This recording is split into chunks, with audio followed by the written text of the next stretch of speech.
क्या होती है, सुनो ध्यान से।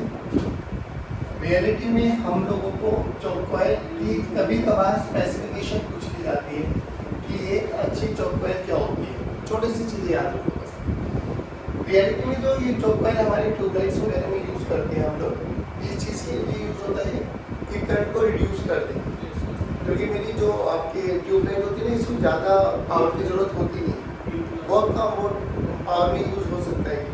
तो एक आइडिया तो ये सोचा गया कि जो ट्यूबलाइट है ना, ट्यूबलाइट के आगे क्या लगा दो, करंट कम करना है ना, पावर कम करनी है, तो एक रेजिस्टेंस लगा दो हाई। लेकिन हाई रेजिस्टेंस लगाने का ड्रॉबैक क्या हो, I square into R equal to heat loss ज़्यादा होने लगी। ठीक है, इसमें करंट तो कम आ गया बट हीट लॉस ज़्यादा होने लगी, तो एनर्जी का कंजप्शन ज़्यादा होने लगा, तो हमारे लिए यूजलेस था। फिर एक चीज़ और सोचिए, क्यों ना इसके सामने एक और सर्किट लगाया गया जिसको बोला गया एलआर सर्किट। क्या बोला गया बच्चों, इसी एलआर सर्किट का नाम है चौक कॉइल। अब एक बार बताओ, मुझे इसके अक्रॉस पोटेंशियल ड्रॉप निकालना है, वीसी नॉट। वीसी नॉट की वैल्यू क्या लिख सकता हूँ मैं, I naught into Z, I naught into, पक्की बात है। अब खुद सोच के बताओ, ये आर मान लेते हैं, ये एक्सएल मान लेते हैं, जेड की वैल्यू बोलो अंडर रूट ऑफ। अब मुझे क्या करना है, मुझे करंट कम करना है। करंट कम करने का तरीका क्या है, जेड की वैल्यू को बढ़ा दो। तो अगर आई को कम करना है, यानी पोटेंशियल ड्रॉप कम करना है, तो बेसिकली क्या कर दो, आई की वैल्यू को कम कर दो। आई की वैल्यू को कम करने का तरीका क्या है, जेड की वैल्यू बढ़ा दो। अब जेड को बढ़ाने का देखिए तरीका क्या है, या तो आर को बढ़ा दो, बट आर को बढ़ा दे तो फिर वही दोबारा लॉसेज आ जाएगी। तो क्या करो, एक्सेल को बढ़ा दो, यानी एक्सेल की वैल्यू को बढ़ा दो। अब एक्सेल का खुद क्या है, एल ओमेगा, यानी एल की वैल्यू को इंक्रीज कर दो। जितना ज़्यादा एल हो जाएगा उतना ही ज़्यादा एक्सेल हो जाएगा, एक्सेल ज़्यादा हो जाएगा। तो जो हमारे पास एक्सेल एंड एक्सी होते हैं, ये हमारे पास इमेजिनरी ऑपोजिशन होते हैं, रियल ऑपोजिशन नहीं होता। रियल ऑपोजिशन तो आर ही होता है। जब कभी भी हीट वगैरह प्रोड्यूस होती तो केवल आर ही इफेक्ट करेगा उसको, ठीक है ना। तो एक्सेल बढ़ा दिया, एल बढ़ा दिया, तो बेसिकली हम लोगों की जो हमें पावर कम करनी थी, या एक से करंट कम करना था, वो voltage drop across this tubelight कम करनी थी विदाउट एनर्जी को लॉस करने का। तो ये चौक कॉइल एक ऐसी डिवाइस है जो एनर्जी को, मतलब पोटेंशियल ड्रॉप कर देती है बिना एनर्जी को वेस्ट किए। बट रेजिस्टर क्या करती थी, पोटेंशियल को ड्रॉप ये भी कर देता था, बट इसमें हाई एनर्जी डिसिपेशन होती थी। चौक कॉइल कोई ऐसी डिवाइस है जिसमें एनर्जी पोटेंशियल ड्रॉप कर देती है but without wasting any energy. तो ये हमारे लिए बेनिफिशियल है। अब इसकी प्रॉपर्टी क्या है कि अगर चौक कॉइल के बारे में बात करो तो एल की वैल्यू ज़्यादा और आर की वैल्यू, अब एक अच्छी चौक कॉइल ये मानी जाती है जिसकी एल की वैल्यू ज़्यादा होती है और आर की value, basically it's an LR circuit, simply खत्म। अब एक होता है हमारे पास एलसी ऑसिलेशंस। अब देख एलसी ऑसिलेशंस में क्या करना है हमें, याद करो, अगर हम लोगों ने एल और सी को, एल बेसिकली इंडक्टर और सी बेसिकली कैपेसिटर, हमने क्या करना है, कैपेसिटर को ना चार्ज कर लेना। क्या कर लेना है, अब सुनो, एक क्वेश्चन क्या पूछा गया, बहुत बेसिक सा क्वेश्चन है करंट इलेक्ट्रिसिटी का। उन्होंने बोला कि कैपेसिटर को ना हम लोगों ने चार्ज कर दिया। अगर कैपेसिटर को मैंने वी बैटरी के साथ चार्ज किया, जल्दी बताओ, सी कैपेसिटेंस से तो एनर्जी कितनी स्टोर हुई बच्चों, हाफ सी वी स्क्वायर, ठीक है ना। अब ये हाफ सी वी स्क्वायर लेके ना मेरा एक चार्ज कैपेसिटर बन गया। तो न्यूमेरिकल क्या पूछा गया कि इसको ना हमने एक रेजिस्टेंस लगा दिया, मतलब इसके दोनों टर्मिनल्स के क्रॉस ना एक रेजिस्टेंस लगा दिया। तो देखिए, पहले जब कैपेसिटर बैटरी के साथ लगा हुआ था तो उसने बैटरी से एनर्जी ली, ठीक है ना, बैटरी ने उसको चार्ज किया। चार्ज करने के बाद 1/2 CV स्क्वायर उसमें एनर्जी स्टोर हो गई। अब हमने इस चार्ज कैपेसिटर के साथ एक रेजिस्टर लगा दिया, तो अब जो ये कैपेसिटर है ना, ये बैटरी की तरह काम करेगा। तो क्या करेगा, ये एनर्जी को डिसिपेट करेगा। कितनी एनर्जी डिसिपेट कर सकता है बताना एक बार, जितनी उसके पास है। तो यही क्वेश्चन पूछा गया कि एक कैपेसिटर को चार्ज कर दिया गया, फिर उसके दोनों टर्मिनल्स में एक आर ओम का रेजिस्टेंस लगाया गया, ये डिसिपेशन बताओ। तो ये डिसिपेशन कितना हो जाएगा, जितना चार्ज था उतना ही डिसिपेट करेगा। तो ये डिसिपेशन डायरेक्ट क्या आ जाएगा बेटे, हाफ CV स्क्वायर। अब देख, ये एनर्जी था, मैंने रेजिस्टेंस लगाया, तब जाके एनर्जी डिसिपेट हुई ना। सोच अगर रेजिस्टेंस होता ही नहीं तो एनर्जी डिसिपेट। अब यही यूज कर रहे हैं हम लोग एलसी ऑसिलेशन में। क्या कि उन्होंने रेजिस्टेंस का तो यूज ही नहीं किया, बट रियलिटी में ऐसा कोई वायर, ऐसा कोई सर्किट नहीं है, ऐसा कोई डिवाइस नहीं है जिसका रेजिस्टेंस ना हो। आइडियल सिचुएशन मान के चलते हैं कि अगर मैंने एक ऐसा सर्किट बनाया जिसमें रेजिस्टेंस की वैल्यू 0 है, सोच के देख अगर रेजिस्टेंस की वैल्यू 0 होगी तो क्या एनर्जी का डिसिपेशन होगा? कभी भी। बट एनर्जी एक पॉइंट से दूसरे पॉइंट पर टू एंड फ्रो कर सकती जरूर है। अब वो चेक करो वो एलसी ऑसिलेशन में कैसे हुआ। हमने एक इंडक्टर लिया बच्चों और हमने एक कैपेसिटर लिया। अभी ये चार्ज कैपेसिटर है हमारा, और जब ये चार्ज कैपेसिटर है तो इसके अक्रॉस जो एनर्जी, कैपेसिटर के अक्रॉस एनर्जी किसके रूप में होती है? Electric field lines. मान लो इस पे ये पॉजिटिव चार्ज है Q नॉट मैक्सिमम मान लेते हैं, और इस पे मैक्सिमम चार्ज है Q नॉट माइनस। तो इलेक्ट्रिक फील्ड लाइंस इस डायरेक्शन में, एनर्जी बोलो C कैपेसिटेंस मान लेते हैं 1/2 नहीं CV² तो ठीक है, बट यहाँ पे चार्ज गिवन है मेरे पास, तो Q0²/C ये मेरे पास इनिशियल एनर्जी है in terms of electric field. अभी मैंने स्विच को नहीं प्रेस किया, अभी स्विच ओपन है मेरा, तो ये चार्ज कैपेसिटर है, ठीक। जैसे ही मैं स्विच को दबाऊंगा, अब ध्यान से सुनना, तुम्हें नहीं लगता चार्ज फ्लो करना स्टार्ट करेंगे? एक चीज हो, जैसे जैसे चार्ज फ्लो करना स्टार्ट करेंगे, तुझे नहीं लगता करंट वैल्यू बढ़ना स्टार्ट हो जाएगी?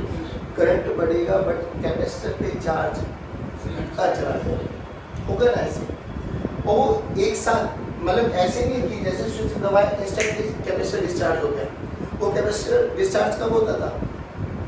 जब हम एक लाइव वायर पकड़ के लगा देते, फटाक से डिस्चार्ज होता था। इस केस में वो सडनली डिस्चार्ज होगा क्या? नहीं, रीजन है क्यों? क्योंकि इंडक्टर लगा दिया गया। इंडक्टर क्या करेगा? जैसे जैसे करंट बढ़ेगा अपोज करेगा, बैक ईएमएफ पैदा करेगा, पक्की बात ना। अब ध्यान से देखा हुआ, तो यहाँ पर क्या हुआ, जैसे जैसे हमारा कैपेसिटर, जैसे मैंने स्विच को दबाया, इनिशियली मेरे पास कैपेसिटर कंप्लीटली चार्ज था और there is no energy associated with inductor. Inductor के क्रॉस एनर्जी कितनी होती है? 1/2 Li², याद रखना इसको। और किसके रूप में होती है? Magnetic field. सोच के देख, जैसे ही इसको दबाओगे चार्ज फ्लो करेगा। चार्ज फ्लो क्यों करेगा? क्योंकि अब जो ये चार्ज कैपेसिटर है ये बैटरी की तरह काम करने वाला है, तो चार्ज चलेगा, चार्ज फ्लो करना बढ़ेगा तो I बढ़ेगा, बट कैपेसिटर पे चार्ज के बारे में क्या ख्याल है? वो घटता चला जाएगा। तो एक रिलेशन में लिखता हूँ, I का फॉर्मूला है -dQ/dt। ये बताओ क्यों लिखा मैंने? क्योंकि करंट बढ़ रहा है बट चार्ज डन। अब एक बार बताओ, जब करंट बढ़ना स्टार्ट होगा इनिशियली या t को 0 पे चर्चा करो, क्या कैपेसिटर कंप्लीटली चार्ज? कुछ टाइम के बाद कैपेसिटर का चार्ज घटना स्टार्ट हो जाएगा, यानी जो कैपेसिटर की एनर्जी कंप्लीटली फिल्ड था, तुम्हें नहीं लगता वो एनर्जी धीरे धीरे कम होती चली जाएगी? बट क्या सर्किट में करंट फ्लो हुआ? हाँ। कैपेसिटर में मतलब इंडक्टर में एनर्जी आई, यस, कितनी? 1/2 Li²। धीरे धीरे होगा क्या बाबा? कैपेसिटर का चार्ज कंप्लीटली वैनिश आउट हो जाएगा, डन। इसके अक्रॉस मैक्सिमम एनर्जी आ जाएगी, कितनी बाबू? 1/2 Li²। I0 बोले तो maximum current in the circuit.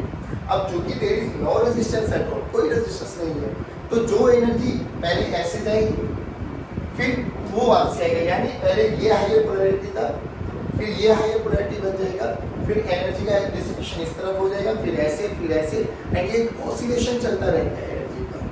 But ये आइडियल सिचुएशन है जब हम लोग क्या मान के चल रहे हैं, there is no resistance in this circuit, ठीक है? ये होती है एलसी ऑसिलेशन। तो रियलिटी में होता है क्या? कैपेसिटर ऐसे समझ के चलो, एक गिलास आपके पास कैपेसिटर का है और एक गिलास आपके पास मैग्नेटिक एनर्जी। अच्छा, इंडक्टर में जो एनर्जी स्टोर होती है वो किस रूप में होती है? Magnetic field lines. तो जैसे करंट चलेगा बच्चों, करंट चलेगा तो ये हुआ ना, करंट चला तो मैग्नेटिक फील्ड लाइंस इस डायरेक्शन में बनेगी। पहले 1 बनेगी, फिर 2 बनेगी, फिर 3 बनेगी, फिर 4 बनेगी। जैसे जैसे करंट मैक्सिमम होता चला जाए मैग्नेटिक फील्ड लाइंस बढ़ती चली जाए, एंड सो कोई दिक्कत नहीं। ऐसे समझ के चल कि मेरे पास एक ग्लास आपके पास कैपेसिटर का मान लो और एक आपके पास इंडक्टर का मान लो। इनिशियली ये क्या है? कंप्लीटली चार्ज, और ये क्या है? कंप्लीटली खाली।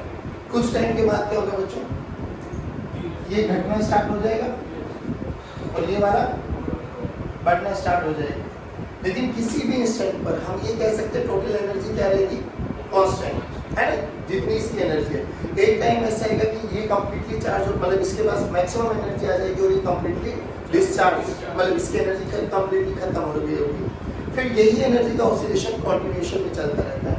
तो मैक्सिमम सिचुएशन पे मैं ये बोल सकता हूँ जो इनिशियल एनर्जी थी इलेक्ट्रिक फील्ड के रूप में वही फाइनली मैग्नेटिक फील्ड के रूप में स्टोर हो गई होगी।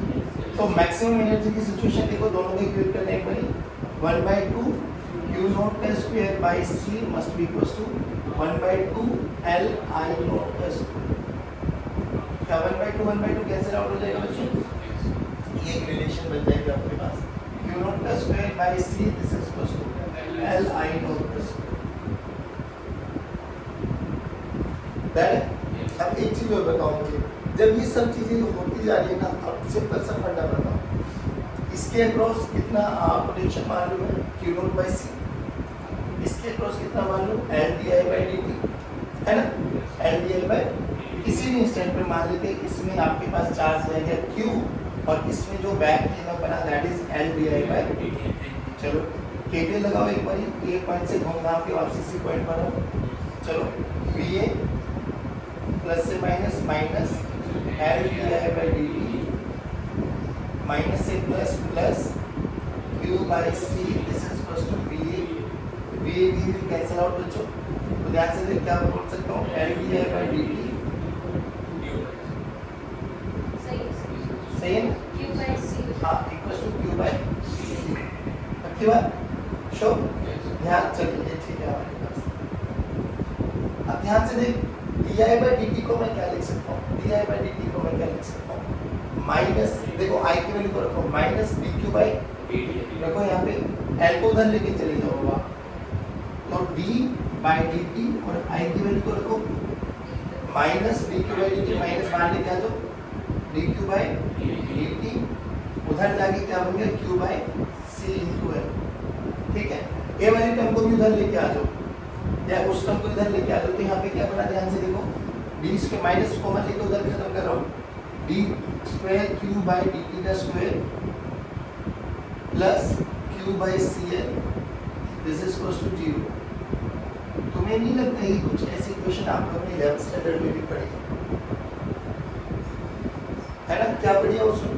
हाँ बच्चों, ये इक्वेशन आप लोगों ने पढ़ा हुआ है पहले, कहाँ पर, SHM में। याद करो क्या पढ़ा था हम लोगों ने, d square x by dt square plus omega square into x must be equals to 0, double order differential equation है ना। ये तुझे नहीं लगता ये SHM की इक्वेशन, पक्की बात है ना, SHM की इक्वेशन थी तो इसके दो सॉल्यूशन हुआ करते थे, x equals to a sin of omega t, x equals to a cos of, तो रियलिटी में वो x में थी, इसमें q में, तो यहाँ से q का भी एक रिलेशन बनता है क्या बेटा, q this is equals to q naught cos of omega t plus general solution सही है। ठीक, इनिशियली बोलो एट t इक्वल्स टू 0 पे क्या चर्चा है, एट t इक्वल्स टू 0 पे बोलो, एट t इक्वल टू 0 पे क्या कैपेसिटर कंप्लीटली चार्ज था, क्या उसके पास मैक्सिमम चार्ज Q नॉट था, तो एट t इक्वल्स टू 0 पे Q की वैल्यू किसके बराबर बाबा, Q नॉट, रखो Q नॉट, तो Q naught this is equals to Q naught cos of 5 omega t, t की वैल्यू 0 पुट करेंगे ये 1, तो cos 5 की वैल्यू 1 आ गई, cos 5 की वैल्यू का 1 का मतलब 5 की वैल्यू, यानी t इक्वल्स टू 0 पर हमें उसका इनिशियल फेज पता लग गया। तो इनिशियल इक्वेशन क्या बन गई, ध्यान से देखो, q this is equals to q naught cos of omega t, ये हमारी चार्ज की रिलेशन आ गई। इस चार्ज की रिलेशन को एक बार डिफरेंशिएट करेंगे हमें i मिल जाएगा, i क्या होता है dq बाय, करो एक बार dq बाय dt चलो, और dq बाय dt देखो क्या हो जाएगा minus q naught omega sine of omega t, यहाँ पे उठा के रख दो, माइनस माइनस प्लस हो जाएगा, तो i की वैल्यू देखो क्या होगी, i this is equals to q naught omega sine of omega t, standard equation क्या हो जाएगी बाबा, i this is equals to i naught sine of omega. ये आपका आंसर स्पेशल कि रियलिटी में इसमें एनर्जी का ऑसिलेशन होता रहता है, बस कैपेसिटर इनिशियली चार्ज करो, इनिशियली वो एनर्जी मैक्सिमम था, फिर धीरे धीरे उसकी एनर्जी कम होती चली जाएगी, इंडक्टर में स्टोर हो जाएगी, फिर उसकी एनर्जी कैपेसिटर के रूप में आती जाएगी, and to and fro, no loss of energy. LC oscillation का सबसे अच्छा यूज है to generate electromagnetic waves. Reality में आप देख पा रहे हैं यहाँ पर चार्ज एक्सेलरेट होता है, चार्ज एक्सेलरेट हो रहा है, तो जब भी चार्ज एक्सेलरेट करेगा वो हमेशा इलेक्ट्रोमैग्नेटिक वेव्स को जनरेट करता है। या तो हमारा इलेक्ट्रोमैग्नेटिज्म यही तो था, इनिशियली चार्ज रेस्ट पे था, फिर चार्ज को यूनिफॉर्म वेलोसिटी से चलाया मैग्नेटिक इफेक्ट में। अब चार्ज, अगला जो चैप्टर है हमारे पास जिसको हम बोलते हैं इलेक्ट्रोमैग्नेटिक वेव्स, उसमें चार्ज क्या कर रहा होता था, एक्सेलेरेशन। तो चार्ज एक्सेलरेट कर जाएगा, एक्सेलरेट करेगा तो वो electromagnetic waves basically electromagnetic waves को जनरेट करता है। बहुत बेसिक सा तेरे पास क्वालिटेटिव व्यू है एनर्जी का। इस वाले पैटर्न को उन्होंने हमारा जो 11th स्टैंडर्ड में हम लोगों ने स्प्रिंग लॉक सिस्टम पढ़ा था वहाँ से इंट्रोड्यूस करा, बिल्कुल कोरिलेट कराने की कोशिश करी कि ये जो एलसी ऑसिलेशन है it is just behaving like spring lock system. जो स्प्रिंग की पोटेंशियल एनर्जी है बाबा, स्प्रिंग की पोटेंशियल एनर्जी उन्होंने उसको कैपेसिटर की पोटेंशियल एनर्जी के इक्विवेलेंट रखा है, यानी spring potential energy is equivalent to capacitor potential energy.